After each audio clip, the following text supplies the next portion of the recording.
Mulberry Bend had a way of swallowing sound. That night, the rain turned cobbles to mirrors, and every gaslight was a small, trembling sun. I moved beneath an umbrella, collar up against coal smoke. Horse hooves drummed somewhere distant. A bell tolled 3 times like a tired warning. They found him slumped where Mulberry narrowed, wet wool clinging to his back. His fingers curled around something small and stubborn. The constable muttered. I knelt and smelled jasmine beneath coal and brine, an odd perfume amidst soot. The victim held a brass token stamped with a strange crest. An urchin spat on the curb and whispered of a carriage with a pale coachman seen before midnight. He named no face, only a carriage with lanterns like dying stars. I tucked the brass token into my palm and let the rain wash the first promises away. This death wanted telling. Mulberry would not keep still. I followed its voice. At dawn, I sought the watchman who kept the Bend's ledger. His face was pocked by coal, and his voice like gravel. His eyes betrayed nothing but cold watchfulness. He turned the token over and frowned at the crest. An anchor entwined with a thorn. He spat a coin's worth of blood and said the mark belonged to no common gang. The ledger showed a paid berth at the river for a crate labelled LH the week prior. The handwriting was tight, like a man who hid more than ink could reveal. The tavern on Mulberry's Bend remembered better than any ledger. I entered under lantern glow, saw wet coats, tobacco breath, and a ledger of a different sort. Loyalty and debt painted on faces. The barkeep slid a glass, too polite to refuse my questions. He admitted a crate left for LH but claimed ignorance of its contents. His hands trembled when he said the name Hallow. Hallow, a name that smelled of brass and ledger ink. The watchman's ledger and the tavern's lie converged. Mulberry had placed a finger on a vein that pulsed deeper. I followed it to the tenements. The tenement stair smelled of cabbage and coal. A woman with a wet shawl answered the door. Her eyes were 2 thin moons of fatigue and fierce protectiveness. She said the victim had kept odd hours, meeting someone at midnight for ledgers and promises. He'd spoken of a lighter, a barge that took goods and secrets to the river's mouth. I found a seam in his coat, stitched by a practiced hand. Inside, a ticket for a river lighter dated 2 nights hence, and a scrap of ribbon dyed a peculiar purple. A neighbor remembered a carriage that smelled of cedar and perfume, stopping near the bend at odd hours. They'd seen a pale coachman look back as though he feared a shadow. The purple ribbon matched the token's thorn motif when I held them together. Someone marked their goods and their lives with a private language. Parties, barges, a pale coachman, an organized hand. I left the tenement with the particle of truth in my pocket. The river called with creeks and gulls. The lighter's berth would tell a louder story. I made for the wharf. Barges breathed slowly like sleeping beasts. Wood creaked under my boots.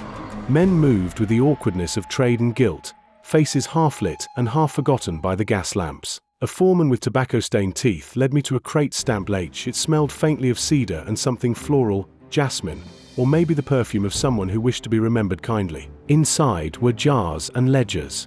No contraband of cloth or coin, but lists of names, addresses, and amounts. Each entry bore the thorn and anchor mark. Hallow's name recurred beside sums that made men shiver. A bargeman swore he once saw a magistrate stepping from a carriage. Clean boots in a city that chose to be filthy. His voice lowered when he said the magistrate's initials, E. Crow. If a magistrate signed for shipments, this was not petty theft. The ledger showed payments labeled discretion and passage. Someone at the top bought silence with marked coins and kind words. I left the wharf ledger hidden in my coat and felt the city shift underfoot. The magistrate's name lit a tinderbox. To accuse him would mean walking into a house that keeps sharp knives. Still, I had to knock. Crow's townhouse smelled of lemon oil and authority. Portraits watched me as if each had a ledger of its own. He received me in a parlor of velvet and polite danger. He denied knowing the token or the purple ribbon. He spoke of law, of order, with a voice like a bell one expects to hear only in court.